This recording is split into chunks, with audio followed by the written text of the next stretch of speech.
I didn't know they were shooting at us, and then they just started shooting, and then I put my head down and I got shot. Playland Park was where history was made and baseball was played, and the South Bend Blue Sox were part of it all. They found a male lying in the road with what appears to be gunshot injuries. Now, as you can see behind me, the road is blocked off. Kids were just out here playing with fireworks when one of them walked up to their dad and said he felt the pain in his back. They ended up taking him to the hospital. And then at the hospital, they was like, oh, it's looked like a gunshot wound. The area was slammed with severe storms last night. As you can see, there are still a lot of damage here on the southeast side of Bloomington. There's down trees, down power lines. A win for the Pacers tonight. They're looking like they're keeping their playoff dreams alive. Obviously, fans are super excited. I had to see if I had what it takes to be a cop. You got it, you got it. 8, 9, 10, 11, 12, 13, 14, 15. Oh my gosh, that's no joke. We begin tonight with breaking news out of Plymouth on a large fire at a junkyard. Hello and thanks for joining us tonight. I'm Nadja Woods. This video was captured by an ABC 57 viewer. Shortly after that meeting was supposed to have happened, a silver alert was issued for Bryson. As we told you, he was last seen on Father's Day, June 16th in Ohio, leaving his grandma's house. You know what I'm thinking, rain, rain, go away, come again another day. So, Emmett, how long is it gonna stay?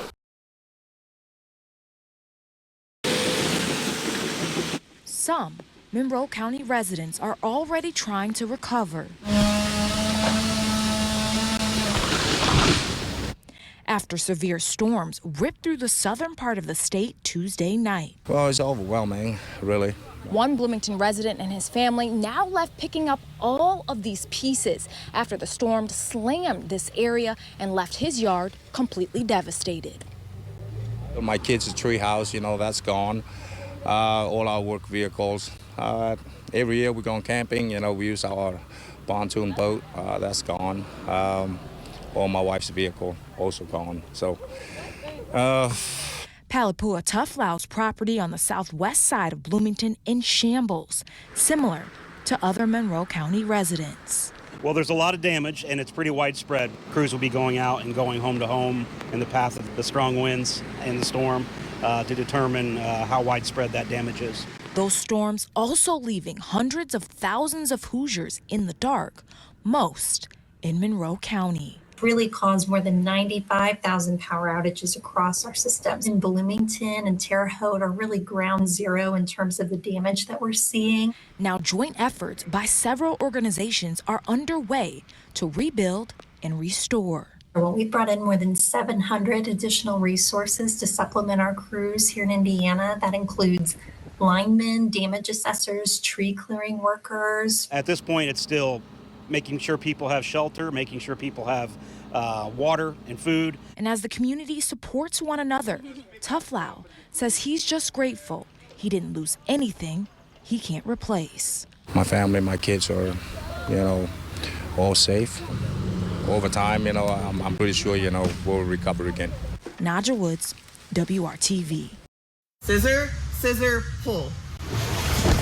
Laying it all out on the mat is nothing new at the Franklin Jiu-Jitsu Club. Yeah, oh, so much better. But on Wednesday nights, things look a little different. We wanted a space where women could come in and just train with other women and kind of dip their toes into the martial art. Now ladies like Katie Ray and Sarah Zylinga have jumped in head first into the club's women's-only classes. Once you get to do it yourself and in an environment that's so welcoming, and it's just a different world when you get to experience it with other women. Starting off in a women's only class just gives you that comfortability and the family feel and gives you the confidence to then join other classes. So she's gonna go sneaky, sneaky right underneath. Felicia Bain started the Girl Cave a year ago. She works in law enforcement and wants to teach other women who don't how to defend themselves through jiu-jitsu. They're getting both sides, the sport jiu-jitsu part of it for the ones that are really interested in that, and also the self-defense aspect. We've already got the choking hand. All we need is the anchor. And allows me to give that information to the officers that I train, or to the girls that come through, or whoever it may be that I have the audience of. Getting official here. We got the pants. These like very heavy pajamas. Ooh. Do you think I can do it? Oh, yeah. All right, we're gonna see. We're gonna see. You can do it. Yeah. Scissor, scissor, pull. Oh, right into the mouth. And then you just keep a hold of it. Keep going. Whether it's your first Girl Cave class or your last, the goal is much bigger than just knowing how to defend yourself. I just feel good in my skin.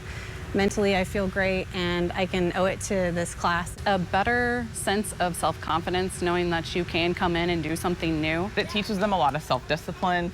It teaches them confidence. It teaches them how to remain calm under stress. And I think those are the really valuable things that they can take away. We're a different company now. Naja Woods, WRTV. Fans traveling from all across the country to see Caitlin Clark play tonight. They tell me they were so happy to be a part of the special moment with their favorite women's basketball player who's helped elevate the game. How excited are you to see Caitlin Clark today? Really excited. Indiana Fever fans of all ages were hyped to see their favorite player. Some took to the skies. We flew here from Massachusetts. And hit the road. We're on the road to Indy. We just crossed the Mississippi River. To watch number 22, Caitlin Clark, in her home opener debut. So I grew up in Iowa, and she was born in Iowa, and we used to live there. And we just became huge fans of Caitlin once we saw her play. Emily Ciccarello is a Clark super fan who now lives in Massachusetts. She surprised her daughter Aria after winning free tickets and a trip to Indy from Vivid Seats. Do you want to go watch them play? Yeah. Do you want to fly there? Yeah. This week? Yeah. Is it your first game? Yeah.